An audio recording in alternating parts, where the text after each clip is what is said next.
തുടങ്ങാം. അപ്പോൾ നമ്മളുടെ ഒരു പോഡ്കാസ്റ്റ് ഞങ്ങളെക്കുറിച്ച് പ്രത്യേകിച്ച് പറയേണ്ട ആവശ്യമൊന്നുമില്ല, കാര്യം ആർക്കും അറിയത്തില്ലല്ലോ. ഇത് ഞാൻ ഷെറുൺ, ഞാൻ കുര്യൻ, ഞാൻ ഹബീബ്. ഞങ്ങൾ ഇന്ന് നമ്മൾ പോഡ്കാസ്റ്റിൽ ഡിസ്കസ് ചെയ്യാൻ പോകുന്ന കാര്യം എന്ന് വെച്ചാൽ ഇവ 2024 ഇത്ര നാൾ മലയാള സിനിമയുടെ ഭാഗ്യവർഷം എന്നൊക്കെയാണ് പറയുന്നത്. പക്ഷേ ഞങ്ങളിപ്പോൾ ഒന്ന് ചെക്ക് ചെയ്യാൻ പോകുന്നത് 1990 തൊട്ട് 2024 വരെയുള്ള വർഷം. ഈ വർഷത്തിൽ 2024 പോലുള്ള ഗോൾഡൻ, അതായത് സിനിമകളുടെ ഗോൾഡൻ വർഷം ഏതൊക്കെയാണെന്ന് ചുമ്മാ ഒന്ന് ചെക്ക് ചെയ്ത് നോക്കുക. അപ്പോൾ നമ്മളുടെ കാസ്റ്റിലേക്ക് സ്വാഗതം.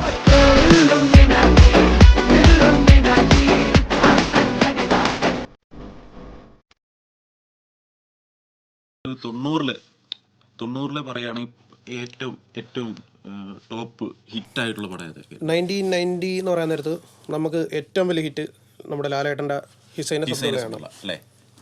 പിന്നെ അതേ കൂടെ തന്നെ ഇൻഹരിയർ നഗറുണ്ട്, അതേപോലെ ഇന്ദ്രജാലം, ഇങ്ങനെയുള്ള കുറേ ഹിറ്റുകൾ മലയാള സിനിമകളിൽ ഹിറ്റുണ്ട്. അതായത് 90 തൊട്ട് പറയുകയാണെങ്കിൽ 90, 91, 93 ഈ വർഷങ്ങളിലെല്ലാം മോഹൻലാലിൻ്റെ ഒരു അപ്രമാദിത്യം, ബോക്സ് ഓഫീസിലെ ഒരു അപ്രമാദിത്യം നമുക്ക് കാണാം.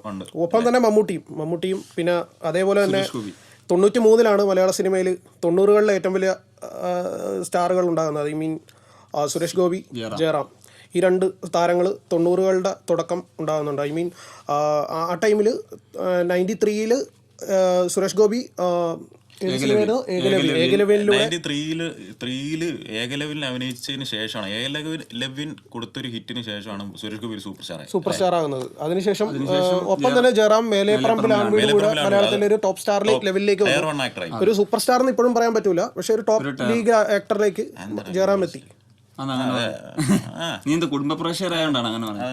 കുടുംബ പ്രേക്ഷകർ മാത്രമല്ല, സൂപ്പർ സ്റ്റാർ എന്ന് പറയുന്നത് എപ്പോഴും ഇനീഷ്യൽ അല്ല, ഒരിക്കലും അല്ല. ഈ ഷാറുഖ് ഖാൻ ഒരിക്കലും ആക്ഷൻ ഫിലിമിലൂടെ അല്ല സൂപ്പർ സ്റ്റാർ ആയത്. പക്ഷേ ഇനീഷ്യൽ ഒരു പുള്ളുണ്ടാക്കുക, ഒരു ഫെസ്റ്റിവൽ മൂഡ് ക്രിയേറ്റ് ചെയ്യുക, അതാണ് ഒരു സൂപ്പർ സ്റ്റാർ എന്ന് നമ്മൾ പറയുന്നത്. വളരെ കുറവാണ്. തന്നെയാണ് സുരേഷ് ഗോപിക്ക് മണിച്ചിത്രത്താഴം കിട്ടുന്നത്. ഇതുണ്ടെങ്കിലും അന്ന് പുള്ളി ഒരു സെക്കൻഡ് ഹീറോ ലെവൽ തന്നെയാണ്. അത് ഏകലവിന് മുന്നേ റിലീസായ പടമാണ്. അല്ല, ഏകദേശം ഒരേ ടൈം പീരീഡ് തന്നെയാണ് രണ്ട് പടങ്ങൾ റിലീസാകുന്നത്. അതെ. 93 ഒരു ഭയങ്കര ഒരു പ്രത്യേകത വർഷം. ഈ ജനിച്ച വർഷമല്ലേ? അതുകൊണ്ട് തന്നെ എനിക്ക് ഈ ഒരു ഭയങ്കര ഇഷ്ടമാണ്. കാര്യം ആ സമയത്ത് ധ്രുവ ഇറങ്ങി, അതെ, പിന്നെ അതുപോലെ തന്നെ മണിച്ചിത്രത്താഴുണ്ട്, മേലപ്പറമ്പിലാൺമുണ്ട്, ഏകലവ്യന വർഷമാണ്, പിന്നെ വാത്സല്യം ഹിറ്റാണ്. പിന്നെ വേറെ എന്തായിരുന്നു, വേറെ ഏതൊക്കെ ഒരുപാട്. ഇപ്പൊ ചെങ്കോല് ആ വർഷം, പക്ഷെ അത് ഹിറ്റാണോ? ചെങ്കോല് ഹിറ്റായിരുന്നു. തോന്നുന്നു. പിന്നെ അങ്ങനെ കുറെ പടമുണ്ട്. പപ്പയുടെ സ്വന്തം അപ്പൂസ്, അത് ബ്ലോക്ക് ബസ്റ്റർ ആയിരുന്നു. അതുപോലെ തന്നെ എനിക്ക് തോന്നുന്നു 91 ഒരുപാട് പ്രത്യേകത ഉള്ള വർഷമാണ്. കാരണം പിന്നെ ആദ്യത്തെ 5 കോടി സിനിമ കിലുക്കം. അതെ. അതുപോലെ ഏറ്റവും കൂടുതൽ റൺ ചെയ്ത ഗോഡ് ഫാദർ. അതെ, 91 നമ്മുടെ ഒരു ഗോൾഡൻ ഇയർ ആയിട്ട്. ഗോഡ് ഫാദർ 400 ദിവസം ഓടി അല്ലേ? 400 ദിവസം ഓടി. അത് എത്ര കോടി കളക്ട് ചെയ്ത്?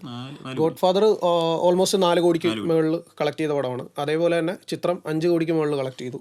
ഒരുപക്ഷെ ചിത്രം ഇറങ്ങിയില്ലായിരുന്നെങ്കിൽ ഗോഡ് ഫാദർ ഇൻഡസ്ട്രി ഹിറ്റായി മാറിയാണ്. പിന്നെ അത് കഴിഞ്ഞിട്ട് നമ്മൾ 95 കഴിഞ്ഞെടുത്ത് 95 നല്ലൊരു വർഷമായിരുന്നു. പക്ഷെ മലയാള സിനിമയിലെ ഏറ്റവും ഫാൻ ബേസ് ഉള്ള 2 കഥാപാത്രങ്ങൾ, ഒന്ന് സ്പടികം, അയ്യോ 95, രണ്ട് കിങ് ജോസഫ് അലക്സ്. ഈ 2 സൂപ്പർ സ്റ്റാറുകളുടെ ഏറ്റവും ഫാൻ ബേസ് ഉള്ള 2 കഥാപാത്രങ്ങൾ മലയാള സിനിമയ്ക്ക് കിട്ടിയ ഒരു വർഷമാണ് 1995. പക്ഷേ വൻ ഹിറ്റുകൾ എന്ന് പറയാൻ ഈ 3 പടങ്ങളേ ഉള്ളൂ. കിങ്, അതേപോലെ മാന്ത്രികം, അതേപോലെ തന്നെ സ്പടികം. ഈ 3 ചിത്രങ്ങളാണ്. ജയറാമിന് കുറെ ഹിറ്റുകളുണ്ട്, പക്ഷെ ഒന്നും ഈ ഒരു ലെവലിലേക്ക് റീച്ച് ചെയ്തിട്ടില്ല. സ്പടികവും അതേപോലെ കിങ് എന്നൊക്കെ പറഞ്ഞു കഴിഞ്ഞാൽ നമുക്ക് എന്താ ക്ലാസിക് സിനിമകളാണ് നമ്മൾ എപ്പോഴും കണ്ടുകൊണ്ടിരിക്കുന്ന. ആ സമയത്ത് ഇറങ്ങി ഒട്ടുമിക്ക എല്ലാ സിനിമയും ഇപ്പോഴും ഇതെല്ലാം ക്ലാസിക് സിനിമകളുണ്ട്. പിന്നെ അത് കഴിഞ്ഞ് 96-ലെ മെയിൻ 96-ലെ ഏറ്റവും വലിയ ഹിറ്റ്ലറാണ്. അതേപോലെ തന്നെ 3 സൂപ്പർ താരങ്ങൾക്കും വലിയ കളക്ഷൻ നേടിയ പടങ്ങളുള്ളതാണ്. സുരേഷ് ഗോപിക്കാണ് യുവതുർക്കി, പക്ഷെ അത് ബോക്സ് ഓഫീസ് ഫ്ലോപ്പായിരുന്നു. അതേപോലെ തന്നെ മോഹൻലാലിന് കാലാപാനി നമുക്കറിയാം. കാലാപാനി കേരളത്തിൽ അത്യാവശ്യം ഒരു ആവറേജ് ലെവലിൽ വന്നെങ്കിലും മറ്റ് ഭാഷകളിൽ അത്യാവശ്യം നല്ല കൾട്ട് ഫോളോയിങ് ഒക്കെ കിട്ടിയ പടമാണ് അക്കാലത്ത്. 97 വരുമ്പോഴും എനിക്കൊന്ന് 3 ഇൻഡസ്ട്രിയൽ ഹിറ്റ് ഉണ്ടായിരുന്നു. ഇൻഡസ്ട്രിയൽ ഹിറ്റ് അറിയാലോ, ഒരു ഇൻഡസ്ട്രിയിൽ അറിയാം, ഞാൻ പറഞ്ഞതേ ഉള്ളൂ. ചിലപ്പം ഒരു ഹോം ടെറിട്ടറിയിൽ ഏറ്റവും കൂടുതൽ കളക്ഷൻ നേടുന്ന പടമാണ് ഇൻഡസ്ട്രി ഹിറ്റ്. അതായത് നമ്മുടെ ഹോം ടെറിട്ടറി എന്ന് പറയുന്ന കേരളമാണ്. കേരളത്തിൽ ഏറ്റവും കൂടുതൽ കളക്ഷൻ നേടുന്നതാണ് ഇൻഡസ്ട്രി ഹിറ്റ്. അതായത് ഇപ്പൊ നമ്മുടെ മലയാള സിനിമയിലെ ഇൻഡസ്ട്രി 2018 2018 മലയാള സിനിമ. വേൾഡ് വൈഡ് ഏറ്റവും കൂടുതൽ കളക്ഷൻ നേടിയത് മഞ്ഞുമൽ ബോയ്സ് ആണ്. കാരണം കേരളത്തിൽ ഏറ്റവും കൂടുതൽ എനിക്ക് ഓൾമോസ്റ്റ് 89 ക്രോസ് കേരളത്തിൽ കളക്ട് ചെയ്തു 2018. അപ്പം അതാണ് ഇൻഡസ്ട്രിയൽ ഹിറ്റ് എന്ന് പറഞ്ഞത്. അപ്പം അത്ര ഒരു പണ്ടത്തെ കാലത്ത് അറിയാലോ നമുക്ക് കേരളത്തിൽ തന്നെയാണ് കളക്ഷൻസ്. ഈ അന്നത്തെ പോലെ ഒരു GCCയോ അല്ലെങ്കിൽ വേൾഡ് വൈഡ് അത്രയും ഇത് വരുന്നില്ല. അപ്പം ഇൻഡസ്ട്രിയൽ ഹിറ്റ് എന്ന് പറഞ്ഞു കഴിഞ്ഞാൽ ഏറ്റവും കൂടുതൽ കളക്ഷൻ കിട്ടിയ സിനിമ തന്നെ ആയിരിക്കും ആ സിനിമയ്ക്ക് നോക്കുന്നത്. അപ്പൊ ആ വർഷം എനിക്ക് തോന്നുന്നത് അനിയത്തിപ്രാവാണ് ആദ്യമായിട്ട്. അനിയത്തിപ്രാവ് വരുന്ന ടൈമിൽ എന്ന് പറയുന്ന നേരത്ത് ചാക്കോച്ചൻ ഭയങ്കര സെൻസേഷൻ ആയി. ഫസ്റ്റ് സിനിമ കൊണ്ട് ഇൻഡസ്ട്രി ഹിറ്റയുടെ എൻ്റെ അറിവിൽ ഒരേ നടൻ മാത്രമേ കാണത്തുള്ളൂ, അത് ചാക്കോച്ചനാണ്. പിന്നെ അതിനുശേഷം ചന്ദ്രലേഖ വരുന്നു. മലയാള സിനിമയിലൊരു വലിയൊരു ആദ്യത്തെ 10 കോടി അടുത്ത് ഗ്രോസ് അടിക്കുന്നു. മലയാള സിനിമയിലൊരു വലിയൊരു തരംഗമാകുന്നു.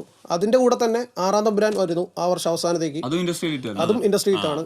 അതും ഒരു 12 കോടിക്ക് അടുത്ത് കളക്ഷൻ നേടിയിട്ടുള്ള പടമാണ്. അപ്പം 97 ഇത് മൂന്നും മാത്രമല്ല, കൂടെ തന്നെ ലേലം, മലയാള സിനിമയിലെ എക്കാലത്തെയും വലിയ ഹിറ്റുകളിലൊന്നായിട്ടുള്ള ലേലം 97 വന്നത്. അതെ, അത് സുരേഷ് ഗോപിയുടെ ഒരു 98 എനിക്ക് തോന്നുന്നു മൾട്ടി സ്റ്റാർ. 98 ഏറ്റവും വലിയ പ്രത്യേകത എന്ന് പറയുന്നത് മലയാള സിനിമയിൽ അക്കാലത്ത് നിലവിലുള്ള 4 വലിയ സ്റ്റാറുകൾ, അതായത് മോഹൻലാൽ, മമ്മൂട്ടി, സുരേഷ് ഗോപി, ജയറാം. ഈ 4 താരങ്ങളും 2 സിനിമകളിൽ അഭിനയിച്ച് അത് രണ്ടും ടോപ്പ് ഗ്രോസറായി. അതായത് ഏറ്റവും വലിയ ഹിറ്റ് അതേ വർഷം ഹരികൃഷ്ണൻസ് ആയിരുന്നു. അത് മമ്മൂട്ടി, മോഹൻലാലുണ്ട്. രണ്ടാമത്തെ ഏറ്റവും വലിയ ഹിറ്റ് സമ്മറൈൻ ബദ്ലയമായിരുന്നു. അത് സുരേഷ് ഗോപി, ജയറാം. പിന്നെ അതിന്റെ കൂട്ടത്തിൽ തന്നെ മൂന്നാമത്തെ ഏറ്റവും വലിയ ഹിറ്റ് പഞ്ചാബി ഹൗസ് ആണ്. അതിൽ ദിലീപ്, അതായത് അപ്കമിങ് സ്റ്റാർ ആയിട്ടുള്ള ദിലീപ്, അക്കാലത്തെ ഏറ്റവും വലിയ സ്റ്റാറുകളിൽ 5-ാം സ്ഥാനത്ത് നിന്ന ദിലീപ് ആണ് പഞ്ചാബി ഹൗസ്. അന്നത്തെ മറ്റൊരു ഹിറ്റായിരുന്നു ചിന്താവിഷ്ട ശ്യാമള. ഒരുപാട് അവാർഡുകളൊക്കെ നാഷണൽ ലെവലിലൊക്കെ അവാർഡ് കിട്ടുന്നുണ്ടല്ലേ. അപ്പം അങ്ങനത്തെ ഒരു ശ്രീനിവാസൻ തന്നെ ഡയറക്ട് ചെയ്ത പടം. തിരക്കഥയും രണ്ടാമത് മറ്റോ ഡയറക്ട് ചെയ്ത പുള്ളിക്ക് അതിന് നാഷണൽ അവാർഡോ മറ്റോ വടക്ക് നോക്കി യന്ത്രം. അപ്പം അങ്ങനത്തെ ഒരു വർഷം കൂടിയാണ്. 99 വരാൻ നേരത്ത് നമുക്ക് വലിയ ഹിറ്റുകളൊന്നും ഇല്ല. എന്നാലും ഫ്രണ്ട്സ് ഒരു വലിയ ബ്ലോക്ക് ബസ്റ്റർ ആയിരുന്നു. അതേപോലെ തന്നെ പത്രം, പിന്നെ മോഹൻലാലിന്റെ തന്നെ ഉസ്താദ് പിന്നെ 3 പടങ്ങൾ ആണ് ആ വർഷത്തിലെ ഏറ്റവും വലിയ 3 ഹിറ്റുകളായിട്ട് പറയുന്നത്. ആ വർഷം ഈ കുഞ്ചാക്കോ ബോബനൊക്കെ എന്താ ഒരു സിനിമ, അതൊക്കെ ഹിറ്റായിരുന്നു. ഈ മഴവില്ലൊക്കെ അത്യാവശ്യം ഓടിയ പടമാണ്. മഴവില്ല്, അതേപോലെ തന്നെ പ്രിയമുണ്ടെന്ന് തോന്നുന്നു. അത് മഴവില്ലൊരു കന്നഡ സിനിമയുടെ റീമേക്കാണ്. അതിന്റെ കന്നഡ ഇത് കേരളമല്ല, ആ ഒരു നേറ്റീവ് തന്നെ ഷൂട്ട് ചെയ്തിട്ട് ഇത് ഒരു ഫോറിൻ സംഭവം. ഞാൻ വെച്ചത് ഫ്ലോപ്പ് ആയിട്ടുള്ള ഒരു സിനിമ ആയിരിക്കും. അപ്പോൾ മലയാള സിനിമയുടെ ഒരു ഗോൾഡൻ ഇയർ എന്ന് പറയുന്നത് 93-97 നല്ലൊരു വർഷങ്ങളായിരുന്നു. കാരണം 93 ഞാൻ നേരത്തെ പറഞ്ഞ പോലെ വമ്പൻ ഹിറ്റുകൾ ഇഷ്ടം പോലെ ഉണ്ട്. അതേപോലെ അത് മാത്രമല്ല 97 നമുക്ക് 3 industry hit in an year ഇതുവരെ ഒരു മലയാള സിനിമയില അല്ലെങ്കിൽ മറ്റൊരു ഭാഷയിലും എൻ്റെ അറിവിൽ വന്നിട്ടില്ല. ഒരു വർഷം തന്നെ 3 ചരിത്രം കുറിക്കുന്ന 3 ഹിറ്റുകൾ. അതിലൊരെണ്ണം ഒരു ബെഞ്ച് മാർക്കായിട്ട് ഒരു 10 കോടി, ആദ്യത്തെ 10 കോടി എന്നൊരു റെക്കോർഡ് കൂടെ വന്ന വർഷമാണ്. അതേപോലെ പിന്നീട് 2000 ഒരു ഇൻഡസ്ട്രി ഹിറ്റ് വന്നു. 97 ശേഷം നമുക്കൊരു ഇൻഡസ്ട്രി ഹിറ്റ് വന്ന 2000-ലാണ് നരസിംഹം. അതേപോലെ തന്നെ നരസിംഹത്തിന്റെ അടുത്ത് ഫുട്ഫോൾസ് ഉള്ള ഒരു പടമാണ് തെങ്കാശിപ്പട്ടണം. അത് അതേ വർഷം അവസാനത്തേക്ക് ഡിസംബറിൽ വന്നു, ഒരു ഓൾ ടൈം ബ്ലോക്ക് ബസ്റ്റർ ലെവലിലേക്ക് വന്നു. അതേപോലെ മലയാളത്തിൽ അക്കാലത്ത് ഏറ്റവും ഫുട്ഫോൾസ് വന്ന രണ്ടാമത്തെ അല്ലെങ്കിൽ ആദ്യത്തെ 3 ഉള്ള ഒരു പടമാണ് നരസിംഹം. കാരണം വെറും 20 രൂപ ടിക്കറ്റ് റേറ്റിൽ 15 കോടി നേടുക എന്ന് പറയുന്നത് ഭയങ്കര അച്ചീവ്മെന്റ് ആയിരുന്നു. അതേപോലെ തന്നെ തെങ്കാശിപ്പട്ടണം ഏകദേശം 12 കോടിക്ക് മുകളിൽ കളക്ട് ചെയ്തെന്നാണ് അറിവ്. അതെ, ആ വർഷം എനിക്ക് തോന്നുന്നു മറ്റ് ഇപ്പൊ ദിലീപിനൊന്നും അങ്ങനെ 2001 തെങ്കാശിപ്പട്ടണം ദിലീപിന്റെ ഒരു ഇതുണ്ട്. സോളോ ആയിട്ട് പറയില്ല, സുരേഷ് ഗോപി ഒരു സൂപ്പർ സ്റ്റാർ ആയതുകൊണ്ട് തന്നെ സുരേഷ് ഗോപിയുടെ ക്രെഡിറ്റിലാണ് പടം വരുന്നതെങ്കിലും ദിലീപിന്റെ പെർഫോമൻസ് കാണാൻ വേണ്ടി കയറിയ ആൾക്കാരുണ്ട്. ദിലീപിന് പെർഫോമൻസ് കാണാൻ വേണ്ടി കയറിയ ആൾക്കാരുണ്ട്. 2001 വരാൻ നേരത്ത് ഏറ്റവും വലിയ ഹിറ്റ് നമുക്കറിയാം, രാവണപ്രഭു. പിന്നീട് മലയാള സിനിമ ഒരു ഡൗൺ സ്റ്റേജിലേക്കാണ് പോകുന്നത്. ഐ മീൻ ഷക്കീല പടങ്ങൾ മലയാള സിനിമേനെ ഭരിക്കാൻ തുടങ്ങി. അതേ സമയത്ത് മോഹൻലാൽ, മമ്മൂട്ടി ഇവർ കണ്ടിന്യൂസ് ഫ്ലോപ്പുകൾ തന്ന്, ചതുരംഗം, പ്രജ, ദുബായ്, ഇങ്ങനെ കണ്ടിന്യൂസ് ഫ്ലോപ്പുകൾ തന്ന് മലയാള സിനിമ ഒരു വൺ ക്രൈസിസിലോട്ട് പോകുന്ന ടൈമിൽ ദിലീപ് രക്ഷകനായി എന്ന് നമുക്ക് വേണമെങ്കിൽ പറയാം. ആ സമയത്താണ് എനിക്ക് 2002-ലാണ് 2002-ലാണ് മീശമാധവൻ ഇറങ്ങുന്നത്. അതേപോലെ തന്നെ അതേ വർഷം 3 ടോപ്പ് ഹിറ്റുകളും ദിലീപിന്റെ ആണ്. ഞാൻ ആദ്യമായിട്ട് തിയേറ്ററിൽ പോയി കണ്ട സിനിമ മീശമാധവൻ. അതെ 2003 വന്നാലും അവിടെ ദിലീപിന്റെ CID മൂവ്സ് ഉണ്ട്. പക്ഷെ ആ വർഷത്തെ ഏറ്റവും വലിയ ഹിറ്റ് ബാലേട്ടൻ. മോഹൻലാലിന്റെ ഒരു തിരിച്ചുവരവ്. മൂസ എന്നൊക്കെ പറഞ്ഞാൽ നമ്മൾ ഇപ്പം ഇപ്പോഴും ഏറ്റവും കൂടുതൽ റേറ്റിംഗ് ഒക്കെ ഉള്ള സിനിമ CID മൂസ. ഈ പണ്ട് കിരൺ TV എന്റർടൈനറുകളുടെ രാജാവ് എന്നൊക്കെ പറയാൻ വേണമെങ്കിൽ. അല്ല, മലയാള സിനിമയിലെ റിപ്പീറ്റഡ് വാച്ചിന് എനിക്ക് എത്രത്തോളം ആളുകൾ അത് റിപ്പീറ്റഡ് ആയിട്ട് അതെന്തോ ഒരു കണക്കുണ്ടായിരുന്നു. കേരളത്തിൽ ഏറ്റവും കൂടുതൽ ആളുകൾ എന്തോ കണ്ടിട്ടുള്ള സിനിമ TRP റേറ്റിംഗിൽ അങ്ങനെ ഒരു കണക്കെന്തോ ഇല്ലേ? CID മൂസ ഏറ്റവും കൂടുതൽ മലയാളികൾ കണ്ട സിനിമയാണെന്ന്. അത് തീർച്ചയായും ചിലപ്പോ ആയിരിക്കും അല്ലേ? നമ്മൾ തന്നെ എത്ര പ്രാവശ്യം കണ്ടിട്ടുണ്ട്. ഇപ്പഴും TV വന്നാൽ നമ്മള് പിന്നെ വേറൊരു സിനിമ ഉണ്ട് സ്ഥിരം കാണാൻ പറ്റുന്ന വലിയേട്ടൻ. അത് കൈരളിക്കാര് നമ്മള് നിർബന്ധിച്ച് കാണിപ്പിച്ചിട്ടില്ല. 2000-ലെ ഏറ്റവും വലിയ ബ്ലോക്ക് ബസ്റ്റർ ആയിരുന്നു. വലിയ വർഷങ്ങളുണ്ട്. 2004 ഉണ്ട്. 2004 നമുക്ക് നോട്ടബിൾ ഹിറ്റുകളൊന്നും പറയാനൊന്നുമില്ല. മാത്രമേ ഉള്ളൂ. പിന്നെ റൺവേ, നാട്ടുരാജാവ്, ഫോർ ദ പീപ്പിളിനെ കുറിച്ച് പറയാതിരിക്കാൻ പറ്റില്ല. കാരണം യുവതാര ചിത്രമാണ്, ജയരാജിന്റെ പടമാണ്. ഒരു പാട്ട് കൊണ്ട് മാത്രം മലയാള സിനിമയിലെ ഒരു തരംഗമായിട്ടുള്ള പടമാണ്.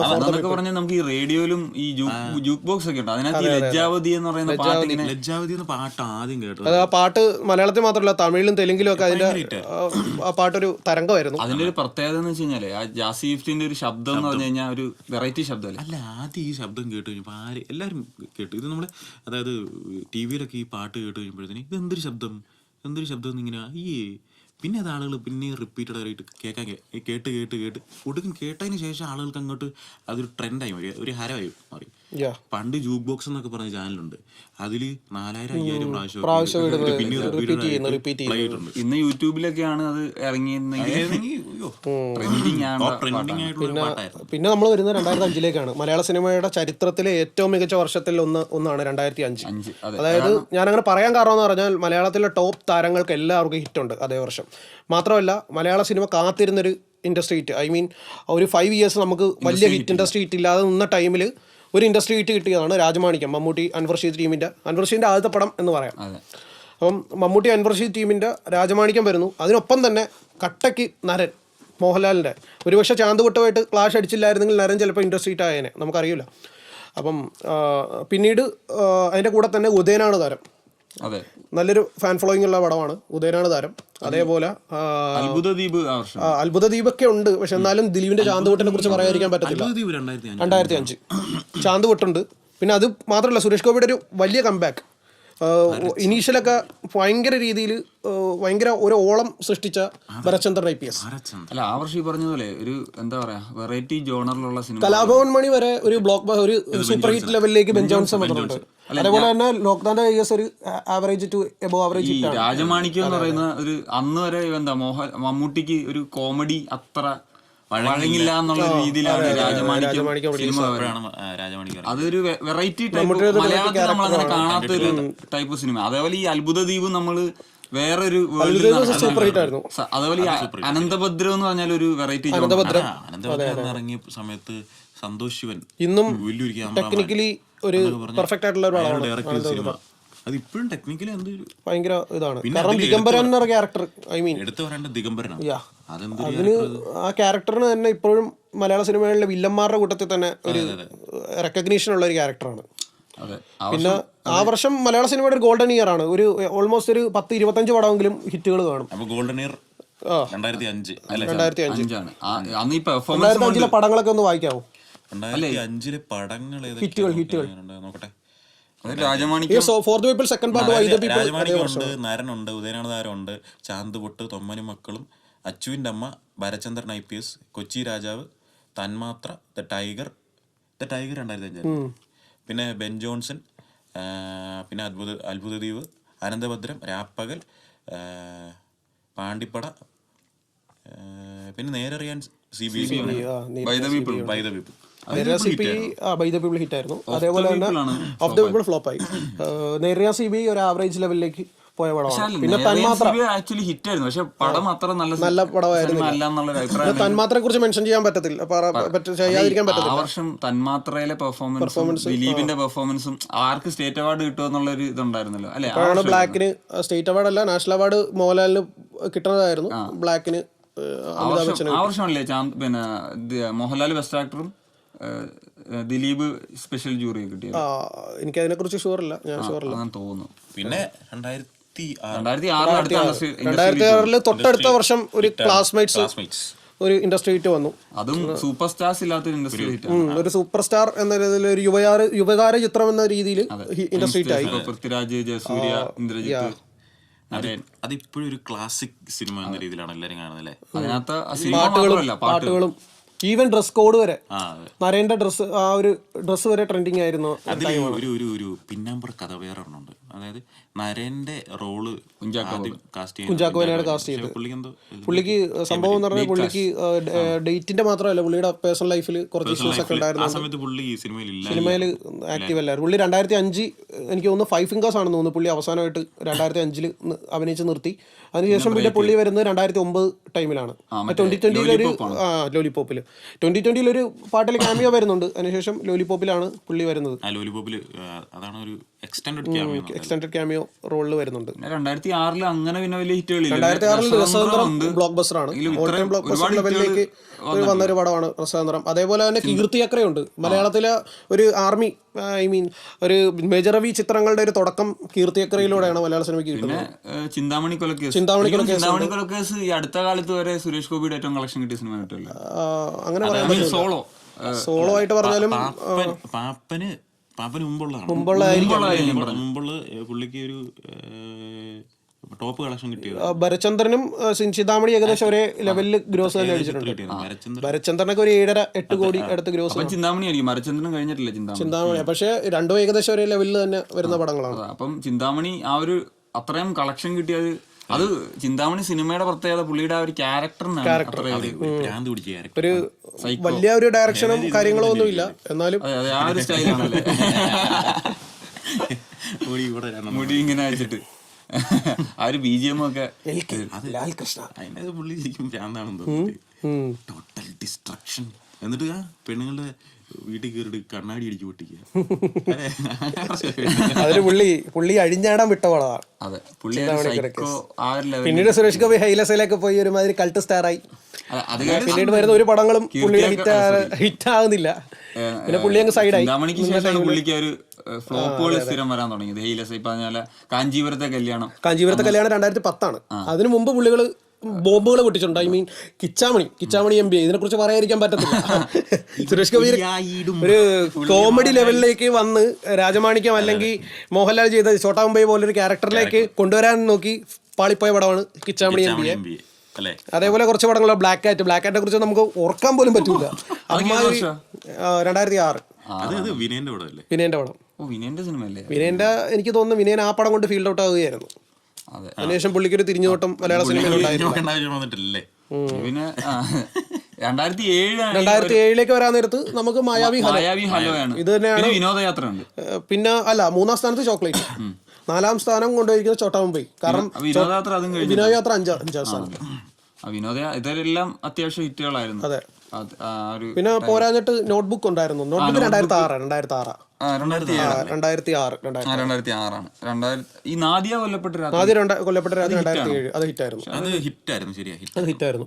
ഇപ്പം കാണുമ്പോ രസമില്ലാത്ത സിനിമ. അറബിക്കഥ 2007. അതേപോലെ കഥ പറയുമ്പോഴുണ്ട് 2007 ഏറ്റവും വലിയ ഹിറ്റുകളുടെ കൂട്ടത്തിൽ പറയേണ്ട പടമാണ് കഥ പറയുമ്പോൾ. ഭയങ്കര സെൻസേഷൻ ആയിട്ടുള്ള പടമായിരുന്നു. പിന്നെ നമ്മൾ 2008 വരാൻ നേരത്ത് നമുക്ക് ആ കൂടെ ഒരു വമ്പൻ ഹിറ്റ്, ദാറ്റ് ഈസ് 2020. അത് ഒരു മൾട്ടി സ്റ്റാർ മലയാള സിനിമയിലെ എല്ലാ താരങ്ങളും ഉള്ള ഒരു ചിത്രം. അതൊരു ആവറേജ് ലെവലിൽ പോലും എനിക്ക് ഇന്നുവരെ തോന്നാത്തൊരു പടമാണ്. പക്ഷേ എന്തോ കൊണ്ട് ഇത്രയും താരമൂല്യമുള്ള താരങ്ങൾ സിനിമകൾ വന്നുകൊണ്ട് മാത്രം ഒരു വമ്പൻ hit, cult hit, industry hit അടിച്ച പടമാണ് 2020. അതിൻ്റെ പുറകെ അണ്ണൻ തമ്പിയുണ്ട്, മമ്മൂട്ടി അൻവർ റഷീദ് ടീമിൻ്റെ 2ാമത്തെ ചിത്രം അണ്ണൻ തമ്പി.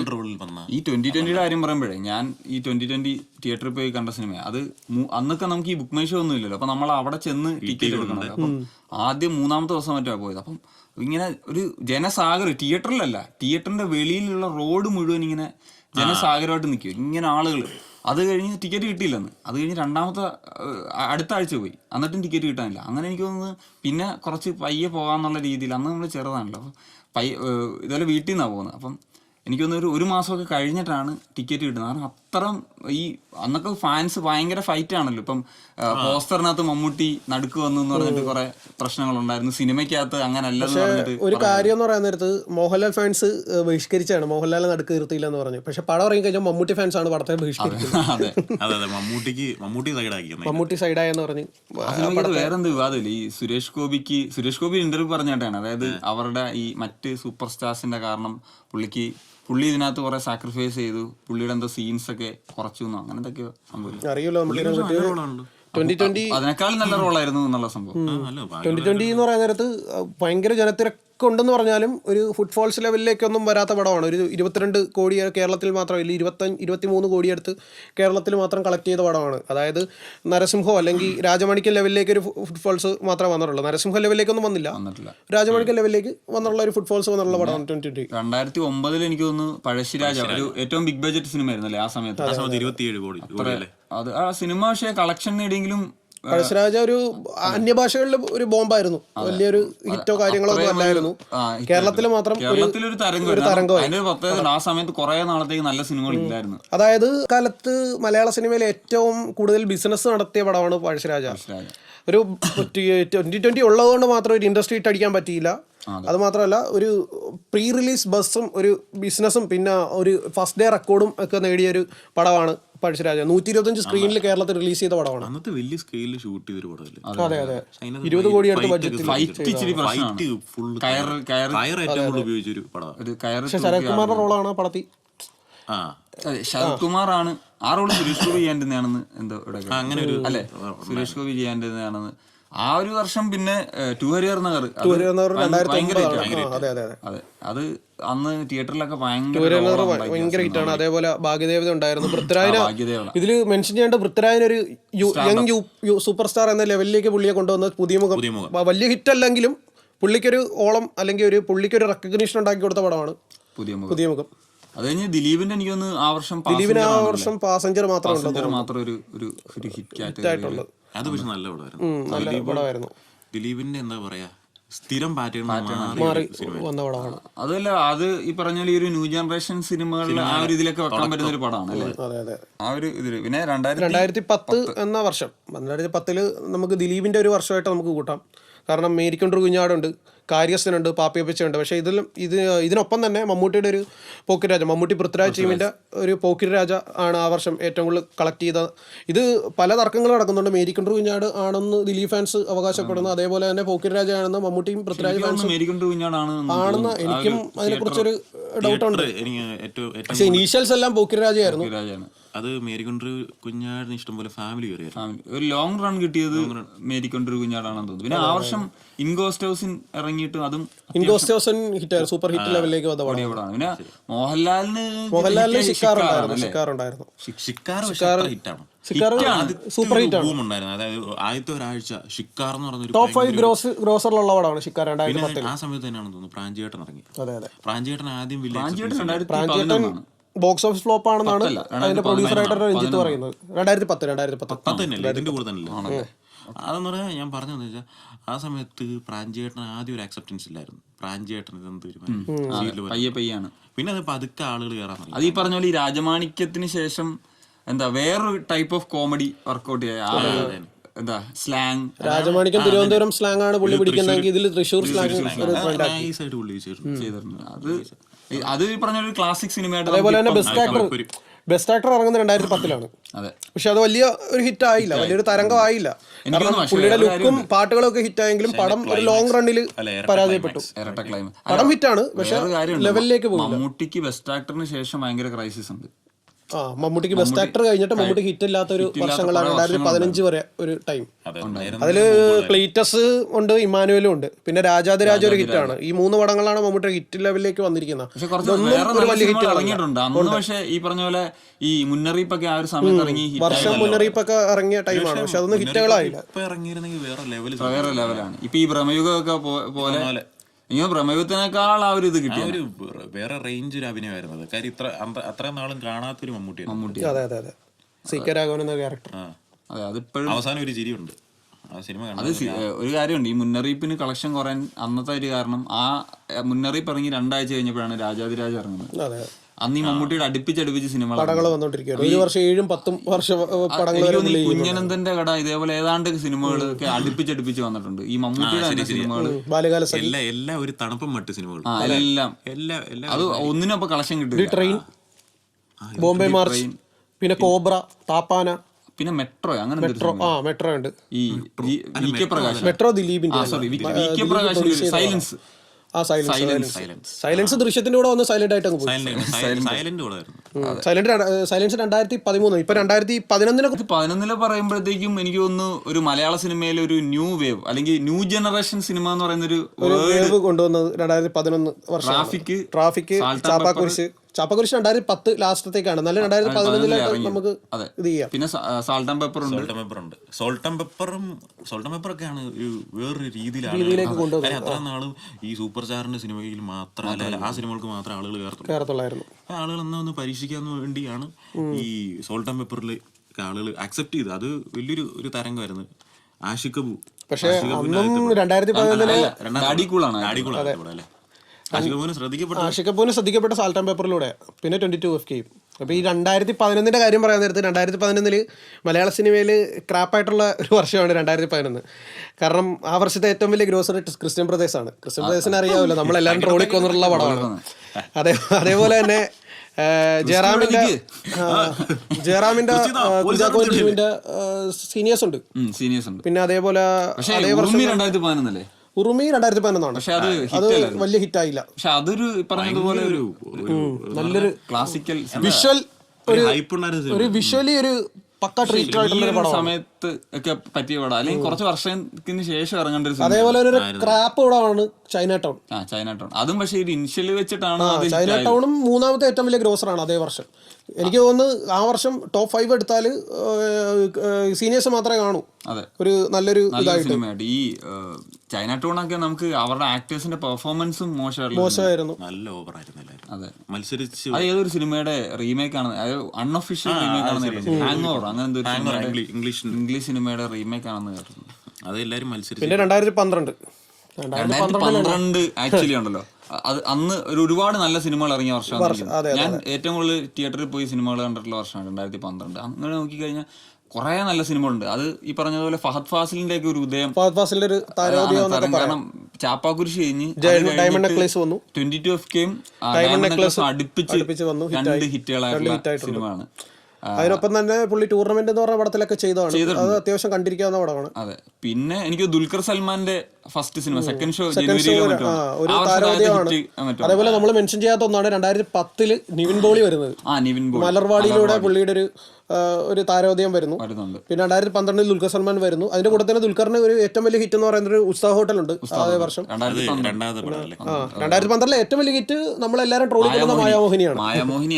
അത് ഭയങ്കര മായാമോഹിനി എന്ന് പറയുന്നത് ദിലീപിന്റെ മേക്ക് ഓവർ കൊണ്ട് മാത്രം ശ്രദ്ധിക്കപ്പെട്ട ഒരു പടമാണ്. നല്ല ഇനീഷ്യലും നല്ല ഫൈനലും ഗ്രോസ് അടിച്ച പടമാണ്. അതിന് കൂടെ തന്നെ സെക്കൻഡ് ആയിട്ട് വരുന്ന കുഞ്ചാക്കോവൻ ബിജുമേനോൻ ടീമിന്റെ ഓർഡിനറി. ഈ 2 സിനിമകൾ ഒരേ സമയം. ഗവി എന്ന് പറയുന്ന ഒരു സ്ഥലത്തിന് തരംഗം ഉണ്ടാക്കി ആളുകൾ ഏറ്റവും കൂടുതൽ. പിന്നെ റൺ ബേബി റൺ ഉണ്ട്.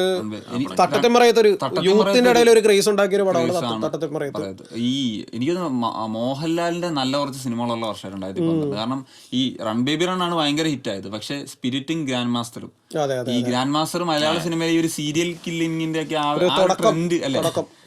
സത്യം പറഞ്ഞ ഈ ഗ്രാൻഡ് മാസ്റ്റർ എന്ന് പറഞ്ഞ സിനിമ അഗതാ ക്രിസ്റ്റിയുടെ ഒരു നോവലിന്റെ അതേ അഡാപ്റ്റേഷൻ, ABC മർഡേഴ്സ് എന്ന് പറഞ്ഞൊരു നോവൽ, അതേപോലെ തന്നെയാണ് എടുത്തു വെച്ചിരിക്കുന്നത്. അതെ, പിന്നെ സ്പിരിറ്റ് ഭയങ്കര ഒരു നല്ല ഹിറ്റാണ്. കേരളത്തിൽ ടാക്സ് റിഡക്ഷൻ കൊടുത്ത പടമാണ്. ഞാൻ പറയാൻ വന്നത് അത് അന്ന് ടിക്കറ്റ് റേറ്റ് എത്രയായിരുന്നു? 40 അപ്പോൾ റിഡക്ഷൻ ഉണ്ടായിരുന്നു അതിന്റെ ടാക്സ് റിഡക്ഷൻ. വേറൊരു സ്റ്റാറിന്റെ ഉദയം കൂടെ ഉണ്ട്, അതായത് മല്ലു സിംഗ്, ഉണ്ണിയേട്ടൻ. പക്ഷെ ആ പടത്തില് ഉണ്ണിമൂന്തനാണ് നായകൻ. പൃഥ്വിരാജിന് വെച്ചിരുന്ന റോളാണ് ഉണ്ണിമൂന്തന് അല്ല ഹീറോ ഹീറോ ഉണ്ട്, അയ്യ ഉണ്ട്. രണ്ടും ഒരേ സമയം. അതായത് പുള്ളി ഇതിന് ഡേറ്റ് കൊടുത്തിട്ട് ഈ ദീപന്റെ സിനിമ പുതിയ മുഖത്തിലൂടെയാണല്ലോ പുള്ളി സ്റ്റാർ ആയത്.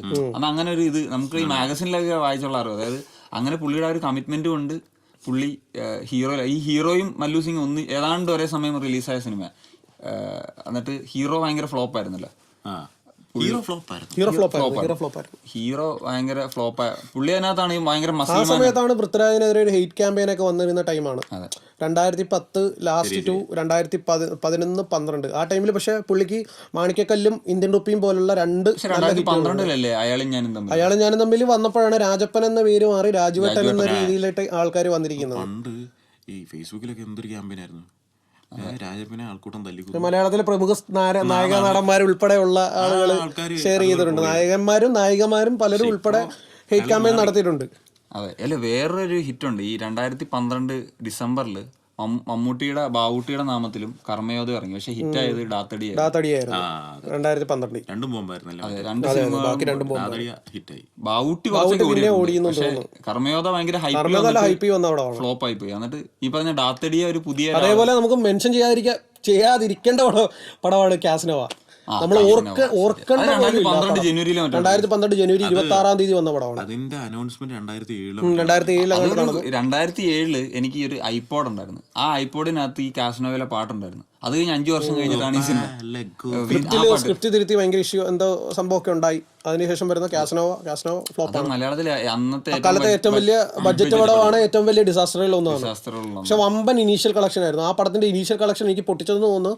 എനിക്ക് തോന്നുന്നു ചാർലി എങ്ങാണ്ടാണ് 2015 ആ പടത്തിന്റെ ഇനീഷ്യൽ കളക്ഷൻ കേരളത്തിൽ പൊട്ടിക്കുന്നത്. അതുവരെ ഒരു വൻ ഇതിൽ നിന്ന പടമാണ്. അതെ. പിന്നെ എനിക്ക് തോന്നുന്നു 2003 ഒരു സുവർണ വർഷമാണ്. 2013 ദൃശ്യം എന്ന മലയാളത്തിലെ കാലത്തെയും വലിയ ഒരു ഹിറ്റ്, ഒരു കൾട്ട് ഫാൻ ബേസ് ഉള്ള ഒരു പടമാണ് ദൃശ്യം. എനിക്ക് തോന്നുന്നു ഡിസംബറിലാണ്. അതുവരെ റോമൻസ് ആയിരുന്നു ടോപ്പായിട്ട് നിന്നത്. പ്രേമല്ലേ? അല്ല, പ്രേമം 2015 അല്ല, ദൃശ്യം ഇറങ്ങുന്നു. ദൃശ്യം വരുന്നവരെ അവിടെ റോമൻസ് ആണ് ടോപ്പായിട്ട് നിന്നത്. പിന്നെ ദിലീപിന്റെ സൗണ്ട് തോമ ഉണ്ടായിരുന്നു. ഇന്ത്യൻ പ്രണയം സൂപ്പർ ഹിറ്റ് ആയിരുന്നു. അതുപോലെ ഹണീബി, ABCD ഉണ്ട്, മെമ്മറീസ് ഉണ്ട്, മുംബൈ പോലീസ് ഉണ്ട്, സെല്ലുലോയിഡ് ഉണ്ട്. ഇങ്ങനെ കുറെ ഹിറ്റുകൾ മലയാള സിനിമയിൽ ഇഷ്ടം പോലെ, ഒരു 20 ഹിറ്റുകൾക്ക് മുകളിൽ വന്നിട്ടുണ്ട് അതേ വർഷം. കാരണം വലിയ നോട്ടബിൾ ഹിറ്റായിട്ട് ദൃശ്യം മാത്രമേ ഉള്ളൂ. പക്ഷെ ബ്ലോക്ക് ബസ്റ്റർ ആയിട്ട് റോമൻസ് ഉണ്ട്. ബാക്കി എല്ലാം ഒരു നിവിൻ പോളിക്ക് കുറച്ച് നല്ല ഹിറ്റുകളുണ്ട്. എനിക്ക് 1983 2014 വരാം. നേരം 2013. അതുപോലെ നമ്മൾ SBയിൽ പഠിച്ചോണ്ടിരുന്ന ടൈമിലാണ് നേരെ റിലീസാകുന്നത്. അതെ. ആ വർഷം ഫിലിപ്സ് ആൻഡ് മങ്കീപ്പൻ എന്ന് പറഞ്ഞ പടമുണ്ട്. ഡിസംബറിൽ റിലീസ്, അല്ല ഡിസംബറിൽ നവംബറിൽ കുട്ടികളുടെ സിനിമയായിരുന്നു. ജയസൂര്യ ഉണ്ട്. പക്ഷെ ഭയങ്കര ഹിറ്റായിരുന്നു. അതേപോലെ 2014 വരുന്ന സമയത്ത് ഇതേപോലെ ബാംഗ്ലൂർ ഡേയ്സ് ഒരു കൾട്ട് ഹിറ്റാണ്. ആ വർഷത്തെ ഹയസ്റ്റ് ഗ്രോസർ ബാംഗ്ലൂർ ഡേയ്സ് ആയിരുന്നു. അതേപോലെ വെള്ളിമൂങ്ങയാണ് ആ വർഷം ഏറ്റവും കൂടുതൽ ഓളം ഉണ്ടാക്കിയ പടം. ആയിട്ട് വന്ന് ഹിറ്റ് ആയിട്ട് വേൾഡ് വൈഡ് ഒരു 25 കോടിക്ക് അടുത്ത് ഗ്രോസ് ഉള്ള പടമാണ്. വെള്ളിമൂങ്ങയുടെ കൂടെ തന്നെയാണ് ഫഹദ് ഫാസിലിന്റെ ഒരു പടം മണിരത്നം എന്ന് പറയുന്ന സിനിമ. മണിരത്നം അത് പക്ഷേ ഫ്ലോപ്പ് ആയിരുന്നു. ഫഹദ് ഫാസിലിന് ഒരുപാട് ഫ്ലോപ്പുകളുള്ള 2015 ഫഹദ് ഫാസിലിന്റെ കരിയറിലെ ഏറ്റവും മോശം വർഷം. പുള്ളി തന്നെ മറക്കാൻ ആഗ്രഹിക്കുന്ന ഒരു വർഷത്തിലൊന്നാണ് 2015. കാരണം കണ്ടിന്യൂസ് ഒരു 4-5 ഫ്ലോപ്പുകൾ, നത്തോലി ചെറിയമീനെല്ലാം എന്നൊക്കെ പറഞ്ഞു. എനിക്ക് തോന്നുന്നു നത്തോലി അതേ വർഷം 2015 തുടക്കം കണ്ടിറങ്ങിയ പടമാണ്. അതൊരു എക്സ്പെരിമെന്റൽ മൂവി, എല്ലാവർക്കും ഇഷ്ടപ്പെട്ടില്ല. നത്തോലി ഒരു എക്സ്പെരിമെന്റൽ ആണ്, ഇഷ്ടപ്പെടാവുന്ന എല്ലാവർക്കും ഇഷ്ടപ്പെടുന്ന അന്നത്തെ ഒരു സാഹചര്യത്തിൽ എല്ലാവർക്കും ഇഷ്ടപ്പെടുന്ന. പിന്നെ മലയാള സിനിമയുടെ സുവർണ്ണ വർഷം വരുന്നത് 2015. ഐ മീൻ അതേ വർഷം ഒരു അന്യമായിട്ട് നിന്നൊരു 50 crore ക്ലബ്ബ്, മലയാളത്തിൽ ദൃശ്യം ഇൻട്രൊഡ്യൂസ് ചെയ്തൊരു 50 crore ക്ലബ്ബ് നമുക്ക് വീണ്ടും റീഇൻട്രൊഡ്യൂസ് ചെയ്യുന്നത് പ്രേമത്തിലൂടെയാണ്. അതുവരെ ഒരു വടക്കൻ സെൽഫി മാത്രമാണ് മലയാള സിനിമയിൽ ഹിറ്റ് അടിക്കുന്നത്. ജൂൺ വരെ നോക്കാൻ നേരത്ത് ഒരു കൾട്ട് ഹിറ്റ് സ്റ്റാറ്റസ് ഉള്ള ഒരു വടക്കൻ സെൽഫിക്ക് മാത്രമാണ് 30 കോടി അടുത്ത് വേൾഡ് വൈഡ് ഗ്രോസ് ഉണ്ട് ആ പടത്തിന്. പക്ഷേ പിന്നീട് വരുമ്പോൾ നിവിൻ പോളിയുടെ ഒരു സ്റ്റാർ, ഒരു താരോദയം നമുക്ക് അവിടെ കാണാം. സിനിമ 100 കോടി കളക്ഷൻ കിട്ടുമെന്നൊക്കെയുള്ള 100 കോടി കിട്ടൂല. കാരണം 40 ദിവസമാണ് അതിന്റെ ഇത് വരുന്നത്. 100 കോടി കിട്ടിയില്ല, ഒരു 80-85 കോടിക്ക് അടുത്ത് ഗ്രോസ് വന്നിരേണ്ട പടമാണ് പ്രേമം. കാരണം വേൾഡ് വൈഡ് ഗ്രോസിൽ ദൃശ്യത്തിന്റെ റെക്കോർഡ് പൊട്ടിച്ചെങ്കിലും ഹോം മാർക്കറ്റിലെ ഒരു ദൃശ്യത്തിന്റെ ഒരു അപ്രമാദിത്യം കാരണം അതിന് റീച്ച് ചെയ്യാൻ പറ്റില്ല. 40 കോടി 41 കോടിക്കിടയിൽ പ്രേമം വീണുപോയി. തമിഴ്നാട്ടിൽ ഈ മഞ്ഞുമൽ ബോയ്സിന് മുമ്പ് ഏറ്റവും ഹിറ്റ് ആയിട്ടുള്ള സിനിമ തമിഴ്നാട്ടിൽ ഒരു 2 കോടി അടുത്ത് ഗ്രോസ് ഉണ്ട് പ്രേമത്തിന്. ആ 2 കോടി പൊട്ടിക്കുന്നത് എനിക്ക് തോന്നുന്നു ലൂസിഫർ വരുമ്പോഴാണ്. 200 അത്രയും ദിവസം കണ്ട് ഓടിയിട്ടുണ്ട്.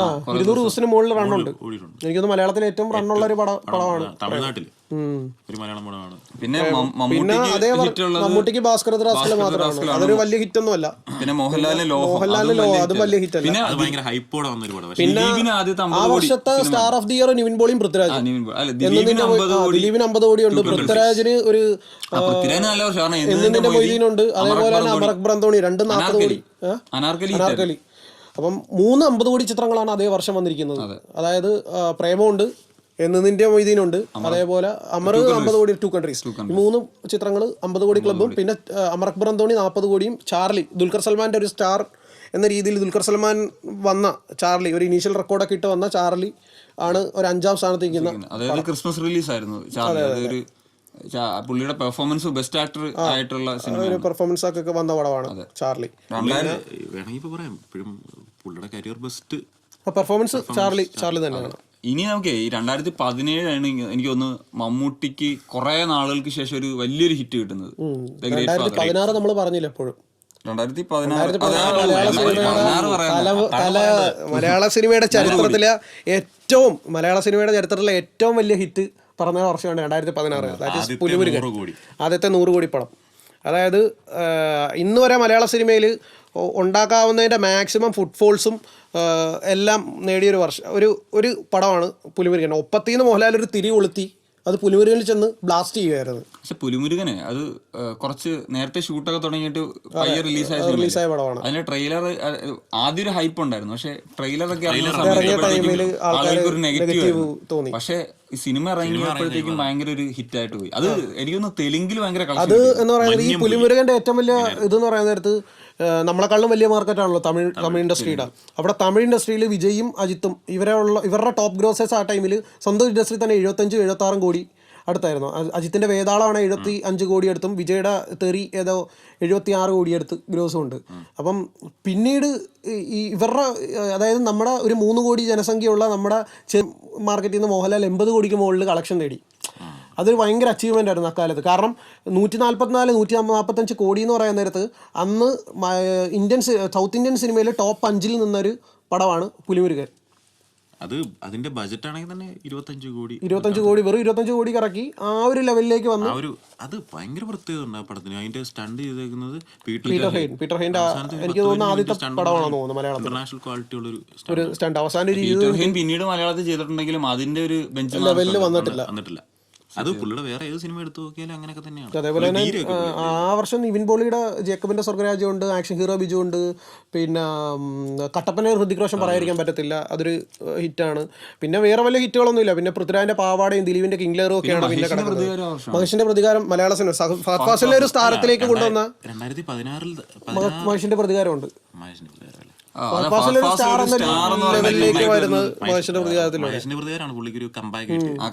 അതേ വർഷത്തെ ഏറ്റവും മികച്ച പടം മഹേഷിന്റെ പ്രതികാരം തന്നെയാണ്.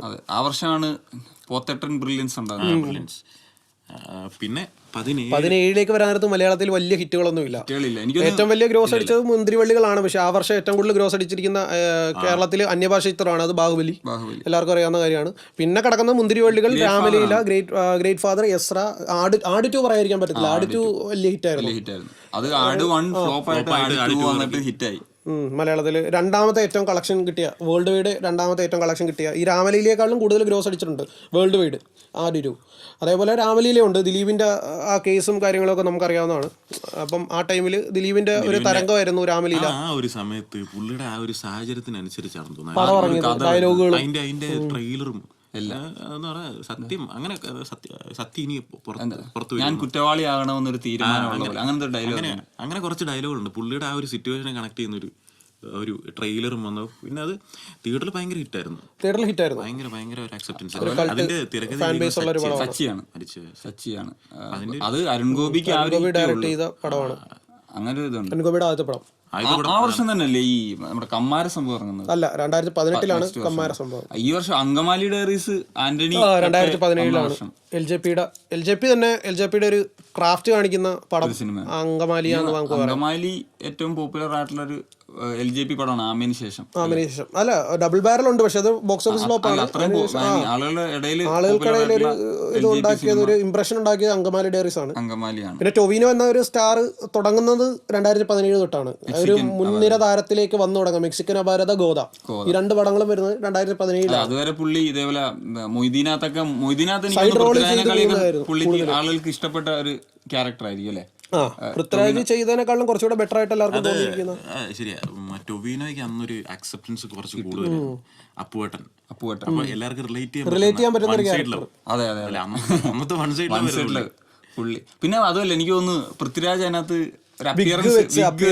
പക്ഷെ ടൊവിനോ അത് കറക്റ്റ് ഹെയർ ഇതൊക്കെ. പൃഥ്വിരാജിന് കുറച്ച് വിമർശനങ്ങളൊക്കെ വന്നു തുടങ്ങുന്ന ആ ടൈമിലാണ് 2017-18. കാരണം പുള്ളിയുടെ ഒരു സംഭവം എല്ലാവരും എടുത്തിട്ട് ട്രോളാൻ തുടങ്ങി.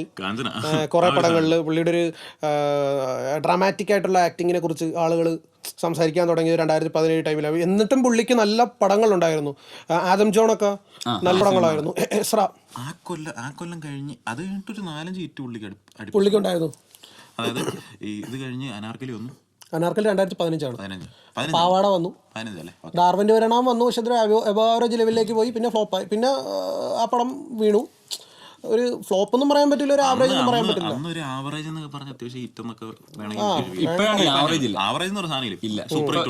Super hit. അതെ. ഇനി 2018 നമുക്കൊരു നമ്മുടെ എന്താ മോഹൻലാലിന് നഷ്ടപ്പെട്ട മോഹൻലാലിന് ഹിറ്റ് ഉണ്ടാകുക അതുപോലെ തന്നെ നഷ്ടപ്പെടുകയും പഴയ മോഹൻലാലിന്റെ സിനിമ റിലീസ്. പക്ഷെ വേറെ കാര്യമുണ്ട്, ആ വർഷം തന്നെ മോഹൻലാലിന്റെ ഇമ്പാക്റ്റില് വലിയ കളക്ഷൻ കിട്ടിയൊരു സിനിമയുണ്ട്, കായംകുളം കൊച്ചുണ്ണി. കാരണം മോഹൻലാലിന്റെ ഏറ്റവും വലിയ ഹിറ്റ് കായംകുളം കൊച്ചുണ്ണിയാണ്. അത് മോഹൻലാലിന്റെ സ്റ്റാർഡവും പിന്നെ കൊച്ചുണ്ണി എന്ന ഒരു ക്യാരക്ടറിന് കേരളത്തിലുള്ള ഒരു അക്സെപ്റ്റൻസും കൊണ്ട് മാത്രം മോഹൻലാലിന്റെ അപ്പിയറൻസ് കൊണ്ട് മാത്രമാണ് ആ പടത്തിന് ഹൈപ്പ് വന്നത്. അതേപോലെ ഒടിയൻ പറയുകയാണെങ്കിൽ അതൊരു ഹിറ്റായിരുന്നു. ഒടിയൻ ഹിറ്റാണ്. ഒടിയൻ ബോക്സ് ഓഫീസ് ഹിറ്റാണ്. കാരണം ഇന്നും ഒടിയന്റെ Kerala box office collection Leo മറികടന്നെങ്കിലും മറ്റു മലയാള പടങ്ങൾക്ക് മറികടക്കാൻ പറ്റിയിട്ടില്ല. അതുമാത്രമല്ല 2018 പ്രീമിയർ, തലേ ദിവസത്തെ പ്രീമിയർ പോലും വെക്കാതെ ഒടിയൻ അന്ന് നേടിയ ഒരു FD ഉണ്ട്. അതായത് കേരളത്തിലാണെങ്കിൽ ഹർത്താൽ ദിവസമാണ് പടം ഇറങ്ങുന്നത്. BJP ഹർത്താലായിരുന്നു. അതുകൊണ്ട് കുറേ ഷോകൾ വെട്ടിച്ചുരുക്കിയിട്ടാണ് പടം ഇറങ്ങുന്നത്. മിക്ക തിയേറ്ററിലുള്ള ഷോകളില്ലായിരുന്നു. അപ്പം ഭയങ്കര ഹൈപ്പായിരുന്നു ആ പടത്തിന്. അപ്പം ഈ 7,20,00,000 എന്ന് പറയുന്ന ഒരു മാജിക്കൽ സ്കോറിനെ ഇതുവരെ വേറൊരു ലിയോ അല്ലാതെ മറ്റൊരു പടത്തിന്, അല്ലെങ്കിൽ ലിയോ KGF, ഈ 2 പടങ്ങളല്ലാതെ മറ്റൊരു പടത്തിന് ക്രോസ് ചെയ്യാൻ പറ്റില്ല. 12 കോടി. ഈ ഒരു വർഷം തന്നെയാണ് മറ്റേ സുഡാനി ഭയങ്കര ലോ ബഡ്ജറ്റ് സിനിമയായിട്ട് ഇറങ്ങിയിട്ട് ഭയങ്കര ഹിറ്റ്. പറവ അതേ വർഷം തന്നെ പറവ വന്നുണ്ട്. പറവ 2017 അതെ. 18 സുഡാനി തീവണ്ടി വന്നിട്ടുണ്ട്. തീവണ്ടി ഉണ്ട്. അല്ല, സുഡാനിയുടെ കാര്യം പറയുമ്പം പറവയില് ഒരു ദുൽഖറിന്റെ ഒരു ഇതുണ്ട്, പ്രസൻസ് ഉണ്ട്.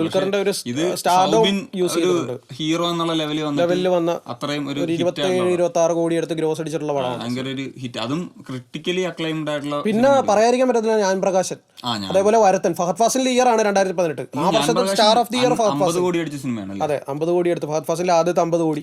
സത്യനന്ദിക്കാരന്റെ പടമാണ്. അതേപോലെ വരത്തനുണ്ട്. വരത്തൻ അതേ വർഷമാണ് വന്നിരിക്കുന്നത്. വരത്തൻ അവസാനത്തെ 15 മിനിറ്റ് കൊണ്ട് കത്തിക്കേറിയ പടം. പിന്നെ 2019 നമുക്ക് എല്ലാവർക്കും അറിയാം, 2019 ലൂസിഫർ. അതുവരെ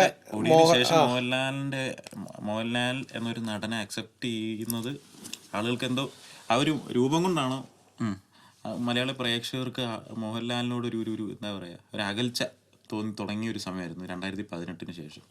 എന്നിട്ട് പുള്ളിക്ക് 2019 ലൂസിഫറിൽ ആ ഒരു മുഖം എക്സ്പ്രഷൻ വരുന്നില്ല. ഇങ്ങനെ കുറെ വിമർശനങ്ങൾ ഉണ്ടായിരുന്നു. പക്ഷേ ലൂസിഫർ കൊണ്ട് പുള്ളി അല്ലേ അഭിനയിച്ചു. ലൂസിഫർ എന്ന് പറഞ്ഞ പടം ഇപ്പോഴും ഞാൻ ഓർക്കുന്നതെന്ന് പറയാൻ നേരത്ത്, സത്യം പറയാൻ ഓവർസീസ്, അതായത് മലയാള സിനിമയുടെ ഒരു ഓവർസീസ് മാർക്കറ്റിൽ ഒരു വിപ്ലവം സൃഷ്ടിച്ച പടമാണ്.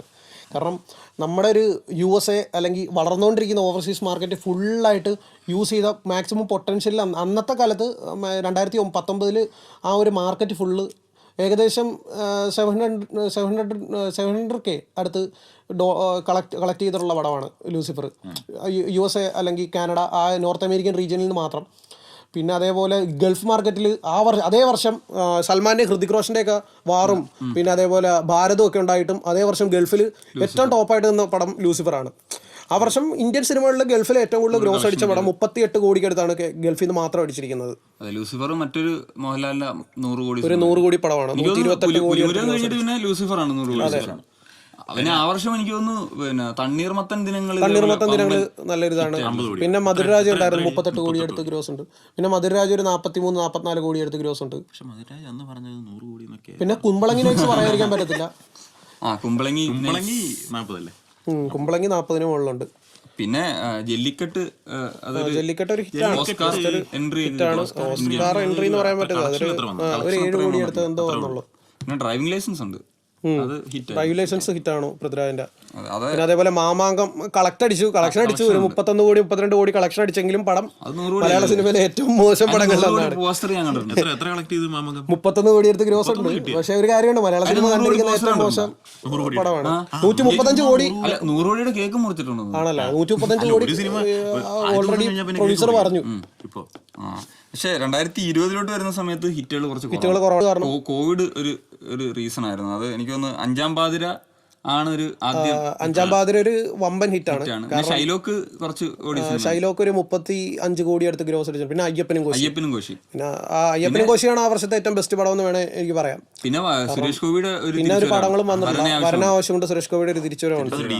പിന്നെ ട്രാൻസ് ഉണ്ട്, പറയാതിരിക്കാൻ പറ്റില്ല. ട്രാൻസ് ടെക്നിക്കലി നല്ല ബ്രില്യൻ ഫിലിം ആണെങ്കിലും പക്ഷെ അന്ന് നെഗറ്റീവ് കിട്ടിയോണ്ട് ആ പടം ഫ്ലോപ്പ് ആയി. $25 കോടിയോളം. പിന്നെ മോഹൻലാൽ മറക്കാനാകുന്ന ഒരു വർഷമാണ് 2020. ഫഹദിന്റെ കരിയറിലെ ഏറ്റവും ബജറ്റുള്ള പടമാണ്. 30 കോടി ബഡ്ജറ്റിലാണ് വന്നത്. അന്ന് പിന്നെ നമുക്ക് വേണമെങ്കിൽ ബോക്സ് ഓഫീസ് അല്ലാണ്ട് പറയും സീസൂണൊക്കെ 2020 ആണ്. അതെ OTT പടങ്ങളുടെ ഒരു വിപ്ലവം തുടങ്ങുന്ന അവിടുന്ന്. സോഫിയും സുജാതയും സീസൂൺ ഇങ്ങനെ കുറെ പടങ്ങൾ വന്നു. മാലിക്കൊക്കെ നെക്സ്റ്റ് ഇയർ ആണ് 2021 ആദ്യമായിട്ട് OTT ൽ മലയാളം പടം സീസൂൺ അല്ലേ? അല്ലല്ല, ഒരു നെറ്റ്ഫ്ലിക്സിൽ ഇറങ്ങിയ ഒരു പടം. സൂഫിയും സുജാതയാണ്. സൂഫി സുജാതയല്ല, മണിയറയിലെ അശോകനാണ്. മണിയറയിലെ അശോകൻ ദുൽഖർ പ്രൊഡ്യൂസ് ചെയ്തു. അതെ, അന്ന് ഈ നെറ്റ്ഫ്ലിക്സിൽ ഒക്കെ ഡയറക്ടർ റിലീസ് ചെയ്യുന്ന എല്ലാ പടത്തിനും ഒരു ഹൈപ്പ് ഉണ്ടായിരുന്നു. അതായത് ആ ഒരു ആദ്യത്തെ ഒരു ഇതായതുകൊണ്ട്. പക്ഷെ മണിയറയിലെ അശോകൻ നെഗറ്റീവ് ആയിരുന്നു. അതൊരു സുഖമില്ലാത്തൊരു പടമായിരുന്നു. പിന്നെ 2021 വന്നാലും നമുക്ക് വലിയ പറയാനായിട്ട് വലിയൊരു സംഭവം ഒക്കുപ്പൻസിയിലാണ്. പിന്നെ കുറുപ്പാണ് മലയാളത്തിൽ ഒരു വിപ്ലവം സൃഷ്ടിച്ചൊരു പടം. അതായത് 50% ഒക്കുപ്പൻസിൽ ഒരു 81 കോടി അടുത്ത് കളക്ഷൻ അടിച്ചു. പിന്നെ പറയാതിരിക്കാൻ പറ്റാത്ത ഒരു പടമാണ് മരക്കാറ്. ഇത്രയും ഹൈപ്പിൽ വന്നിട്ട് നമ്മുടെ മലയാളികളെ ഫുള്ളായിട്ടൊന്ന് പറ്റിച്ച പടം. ഒരു കാരണം നമുക്ക് നമ്മുടെ ഒരു തിങ്കിങ്ങിനും മറ്റേനും ഒക്കെ ആ ലെവലിലേക്ക് റീച്ച് ചെയ്തില്ല പടം. നമ്മുടെ ഒരു ഹൈപ്പിനൊത്ത് വന്നിട്ടില്ല. അത് ഭയങ്കര പ്രതീക്ഷയോടെ വന്ന് അതിൻ്റെ അകത്ത് സ്റ്റണ്ട് കണ്ട് ഒരു സ്റ്റണ്ടും മറ്റൊരു സ്റ്റണ്ടും തമ്മിൽ ഒരു ബന്ധമില്ല. ആൾക്കാർ കൂട്ടത്തല്ലേ പിന്നെ ഈ 2021 എനിക്ക് തോന്നുന്നു ആ സമയത്ത് ഒരു പ്രശ്നം ഉണ്ടായിരുന്നു. ആളുകൾ ഈ തിയേറ്ററിൽ വന്ന് സിനിമ കാണാനൊന്നും മടിച്ച വർഷമാണ്. പിന്നെ എനിക്ക് തോന്നുന്നു ജാനേമൻ സിനിമയാണ്. ജാനേമൻ ഒരു സ്ലോ സ്റ്റാർട്ട് ചെയ്ത് പയ്യെ കത്തിക്കേറി ഒരു 11-12 കോടിക്ക് അടുത്ത് ഗ്രോസ് അടിച്ച പടമാണ്. അതേപോലെ ഇതുണ്ട്, നമ്മുടെ ഓപ്പറേഷൻ ജാവയുണ്ട്. ഓപ്പറേഷൻ ജാവ നല്ലൊരു ഗ്രോസ് അടിച്ച പടമാണ് തുരൻമൂർത്തിയുടെ. പിന്നെ 2022 വരാൻ നേരത്ത് നമുക്ക് KGF 2 ആണ് ആ വർഷത്തെ ഏറ്റവും വലിയ ഗ്രോസ് എങ്കിലും ഭീഷ്മറും ആണ് മലയാളത്തിലെ ഏറ്റവും കൂടുതൽ ഗ്രോസ് അടിച്ച പടം. മമ്മൂട്ടിക്ക് ഒരു ബ്ലോക്ക് ബസ്റ്റർ അത് കേരളത്തിൽ 82 കോടി അടുത്ത് 83 കോടി അടുത്ത് ഗ്രോസ് ഉണ്ട്. ടോട്ടൽ ഗ്രോസ് 80 സംതിങ് ഉണ്ട്. ഫോറം റീൽസിന്റെ ഇത് വെച്ച് 85 കോടിക്ക് അടുത്ത് ഗ്രോസ് വന്നിട്ടുണ്ട്. കേരള ഗ്രോസ് എത്ര ഉണ്ട്? കേരള ഗ്രോസ് 47 കോടി എന്ന് പറയുന്നു. അപ്പം മമ്മൂട്ടിക്ക് ഇപ്പോഴും 50 കോടി കേരളത്തിൽ വന്നിട്ടില്ല മമ്മൂട്ടിക്ക്. അപ്പൊ അത് കഴിഞ്ഞ് ആ വർഷം കുറെ സിനിമകളുണ്ട്. ഈ ഹൃദയം ആ വർഷമാണ്. ഹൃദയം അതേപോലെ ജനഗണമന.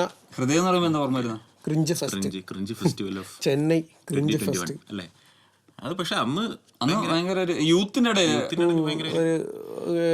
നമ്മളെ 90s ഹൃദയത്തിന്റെ ഒരു കാര്യം പറയുമ്പോഴാണ് പുള്ളി 80s ആണല്ലോ. ഒരു കാര്യം പറയാൻ നേരത്ത് ഹൃദയത്തിന്റെ ഒരു കാര്യം പറയാൻ നേരത്ത് ഹൃദയം ഇറങ്ങുന്നത് ജനുവരി 26 എന്തോ ആണ്. പക്ഷെ ആ സമയത്ത് കേരളത്തിൽ കോവിഡ് കേസ് 40,000 മുകളിലാണ്. ഓർമ്മയുണ്ട് സെക്കൻഡ് വേവിന്റെ. അപ്പം 5 ഡിസ്ട്രിക്ട് കേരളത്തിൽ സെക്കൻഡ് ഡേ തൊട്ട് ബാൻ ചെയ്തു ഹൃദയത്തിന്. മാത്രമല്ല ഞായറാഴ്ചകളിൽ പടം ഇറക്കാൻ പറ്റില്ല എന്നൊരു സംഭവം വന്നു. ഞായറാഴ്ചകളിലും ശനിയാഴ്ചകളിലും എന്തോ പടം ഇല്ല, ബാക്കി വീക്ക് ഡേയ്സിൽ മാത്രമേ പടം കൊടുക്കത്തുള്ളൂ, തിയേറ്ററിൽ കളിക്കാൻ പറ്റത്തില്ല. എന്നിട്ടും ആ പടം അത്രയും വലിയ ഹിറ്റായി. പിന്നെ കിടക്കുന്നത് മാളികപ്പുറവും ജനഗണമനയും, രണ്ടും 50 കോടി പടങ്ങളാണ്.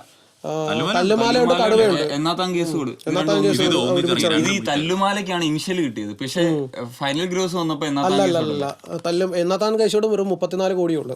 തല്ലുമാല 47 കോടിയുണ്ട്.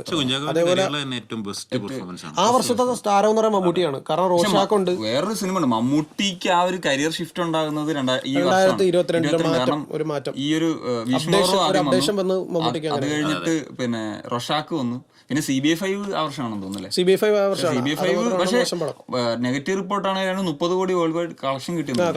കാരണം CBI എന്ന് പറയുന്ന ബ്രാൻഡിന്റെ ഒരു ഫ്രാഞ്ചൈസിയുടെ 2023 വരുന്ന സമയത്ത് ആദ്യത്തെ 6 മാസം ഐ തിങ്ക് 2018 മുമ്പ് രോമാഞ്ചം മാത്രമാണ് ഹിറ്റ് ആയിട്ടുള്ളത്. ബാക്കി എല്ലാ സിനിമകളും ഫ്ലോപ്പ്.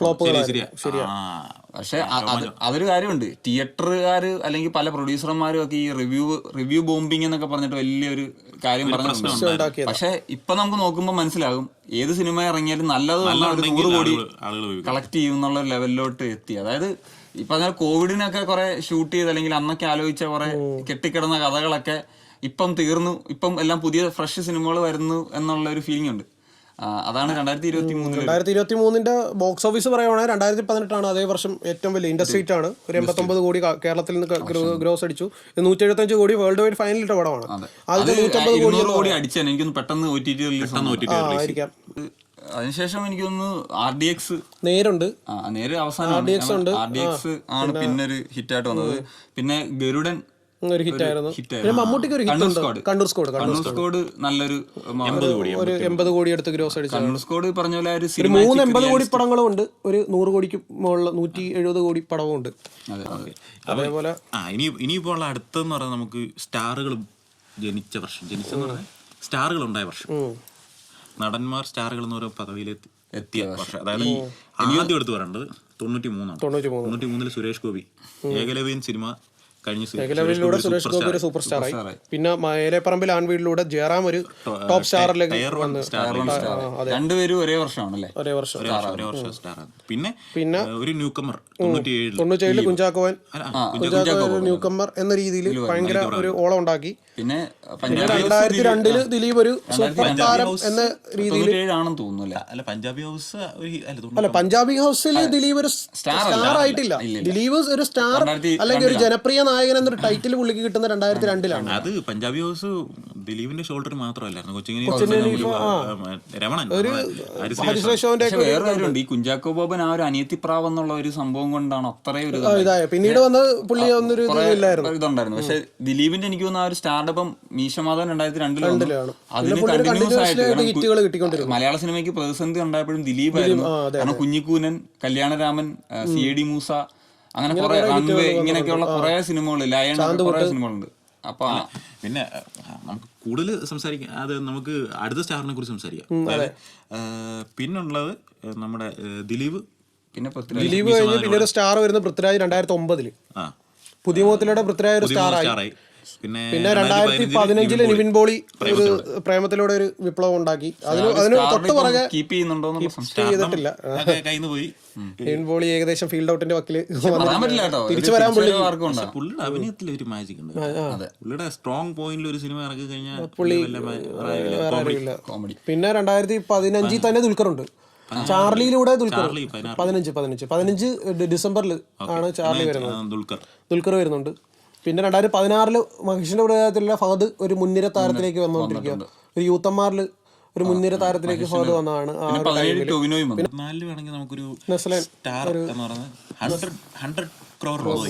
നസ്ലിനെ നമുക്കൊരു ഇതിലോട്ട് വെക്കാം. ഇനി വരുന്ന പടങ്ങളിൽ പുള്ളി തെളിയിച്ച പുള്ളിക്ക് ഇപ്പം പറഞ്ഞതുപോലെ തെലുങ്കിലൊക്കെ ഒരു ഇത് കിട്ടിയിട്ടുണ്ട്, അക്സെപ്റ്റൻസ് കിട്ടിയിട്ടുണ്ട്. തമിഴിലും ഉണ്ട്, കാരണം തമിഴിലും അത്യാവശ്യം ഇനി വരുന്ന സിനിമ ഈ കോമ്പോയിൽ തന്നെ ഉള്ളതാണല്ലോ ഗിരീഷ്. ഇനി അടുത്ത കാര്യം എന്ന് പറഞ്ഞാൽ നമുക്ക് ഒന്ന് ചർച്ച ചെയ്യണം മോഹൻലാലിന്റെ ബോക്സ് ഓഫീസ് ഡോമിനേഷനാണ്. 90 തൊട്ട് 2024 വരെ, അതായത് 2019 വരെ മോഹൻലാലിന്റെ ഒരു ഡോമിനേഷൻ നമുക്ക് കറക്റ്റായിട്ട് കാണാം. ആദ്യത്തെ 4 കോടി സിനിമ കിലുക്കം, ആദ്യത്തെ 5 കോടി 5 കോടി സിനിമ. പിന്നെ അതുപോലെ തന്നെ ചന്ദ്രലേഖ 10 കോടി സിനിമ. പിന്നെ അതുപോലെ നരസിംഹ 15 കോടി. പിന്നെ 2020 ആണ് ആദ്യത്തെ 20 കോടി പടം മലയാളത്തിൽ വരുന്നത്. മോഹൻലാലിന്റെ സോളോ ഹിറ്റ് അല്ലത്. പിന്നെ ദൃശ്യമാണ് 50 കോടി 13 100 കോടി പുലിമുരുകൻ. മോഹൻലാൽ മാർക്ക് ചെയ്യാൻ പറ്റാത്ത ഒരു ബെഞ്ച് മാർക്ക് ആദ്യത്തെ 150 കോടി 200 കോടിയാണ്. അത് രണ്ടും പിള്ളേർ അടിച്ചോണ്ട് പോയി എന്ന് പറയാം. കാരണം പുള്ളി ഡൗൺ ആണ്. പുള്ളി ഡൗൺ ആയതുകൊണ്ടാണ് പിള്ളേരടിച്ചത്. പുള്ളി ഡൗൺ അല്ലായിരുന്നെങ്കിൽ ഉറപ്പായിട്ടും പുള്ളി തൂക്കിയാലേ, ഷുവറായിട്ടും പുള്ളി തൂക്കിയാലേ. ഒടിയനൊക്കെ 200 കോടിക്ക് പ്രതീക്ഷയുള്ള പടമായിരുന്നു. പലരും പറഞ്ഞാണ് ഒടിയനൊക്കെ 200 കോടി ക്ലബിൽ കയറും എന്ന രീതിയിൽ ഒരു ഹൈപ്പ് ഒക്കെ ക്രിയേറ്റ് ചെയ്ത പടമാണ്. ഒടിയൻ ഇറങ്ങുന്നതിന് മുമ്പേ അതൊക്കെ തള്ള. അത് നമുക്ക് വേറൊരു എഡീഷനിൽ ചെയ്യാം. പിന്നെ അടുത്തത് ഒരു സംഭവമുണ്ട്, അത് കുര്യൻ എനിക്കും പറയാൻ പറ്റുന്നത് ഷക്കീല ക്രൈസ് അല്ലെങ്കിൽ ഷക്കീല വേവ് ട്രെൻഡ്. ഞങ്ങൾ കാഴ്ചക്കാരായിട്ട് ഷക്കീല കിന്നാരത്തുമ്പുകൾ, അതേപോലെ ഡ്രൈവിംഗ് ലൈസൻസ് ഉണ്ടെന്ന് തോന്നുന്നു. ഇങ്ങനെ കുറച്ച് പടങ്ങൾ ഷക്കീല ഒരു ടൈമിൽ 2001, 2002 ടൈമിൽ ഷക്കീല പടങ്ങൾ മലയാള സിനിമയെ ഭരിച്ചു. പിന്നെ നല്ല കളക്ഷൻ കിട്ടുമായിരുന്നു ഷക്കീല പടങ്ങൾക്ക്. ബി ക്ലാസ് അല്ലെ C ക്ലാസ് തിയേറ്ററുകളിൽ നിന്ന് നല്ല കളക്ഷൻ കിട്ടുമായിരുന്നു. അപ്പോൾ ആ ടൈമിൽ ഈ അപ്പച്ചന്മാരൊക്കെ മുണ്ടും തോർത്തൊക്കെ ഇട്ട് പോയി ക്യൂ നിൽക്കുന്നതൊക്കെ ഞാൻ എൻ്റെ കണ്ണു വെച്ച് കണ്ടിട്ടുണ്ട്. അപ്പം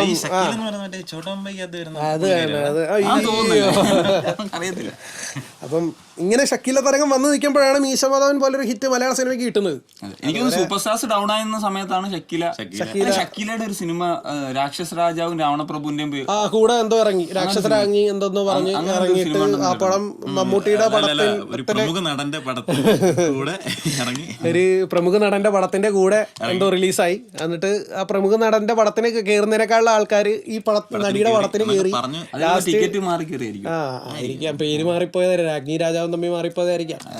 അപ്പം അങ്ങനെ വന്ന് ലാസ്റ്റ് എന്താ പ്രമുഖ നടിയെ ഇൻഡസ്ട്രിയിൽ നിന്ന് ബാൻ ചെയ്യേണ്ട അവസ്ഥ വരെ വന്നിട്ടുണ്ടെന്ന് ഞാൻ കേട്ടിട്ടുണ്ട്. ഇത് പുള്ളിക്കാരുടെ ബയോപിക്കിൽ ഇതിനെക്കുറിച്ച് പറയുന്നുണ്ട്. ഷക്കീല ബയോപിക് ഉണ്ട്, റിച്ച ചെഡ്ഡ അഭിനയിച്ചത്. അപ്പോൾ അത് കണ്ടാൽ നമുക്ക് മനസ്സിലാവും ആരെക്കുറിച്ചാണ് ഉദ്ദേശിച്ചതെന്ന്. ഞങ്ങളിവിടെ ആരാണ് എന്ന രീതിയിലൊന്നും മെൻഷൻ ചെയ്യുന്നില്ല. ഏതായാലും നമ്മൾ ഈ പോഡ്കാസ്റ്റ് ചെയ്യാൻ നമ്മൾ ഈ ഒരു നിമിഷത്തിന് വേണ്ടി നമ്മൾ നോക്കിയിരിക്കുക, അല്ലെങ്കിൽ മലയാള സിനിമ ഒന്ന് പച്ചപിടിക്കാൻ. അതിനുവേണ്ടിയാണ് നമ്മൾ ഇത്രയും നാള് പോഡ്കാസ്റ്റ് ചെയ്യാതിരുന്നത്. നല്ലൊരു അവസരം വന്നപ്പോൾ കയറി കൊളുത്തിയതാണ്. അതെ അതെ. ഇനിയിപ്പം മലയാള സിനിമ അല്ലേ, മലയാള സിനിമ പോലെ നമ്മുടെ പോഡ്കാസ്റ്റിന്റെ രക്ഷപ്പെടുമായിരിക്കും. അതെ. അപ്പോൾ ഒന്നും കൂടെ നമ്മുടെ പേര് നമ്മൾ പോപ്പുലർ അല്ലാത്തതുകൊണ്ടേ ഒന്നും കൂടെ പറഞ്ഞു. എൻ്റെ പേര് ഷെറുൻ. എൻ്റെ പേര് കുര്യൻ. എൻ്റെ പേര് ഹബീബ്. ഇത്ര നേരം ഞങ്ങളുടെ പോഡ്കാസ്റ്റ് കേട്ടിരുന്ന എല്ലാവർക്കും നന്ദി.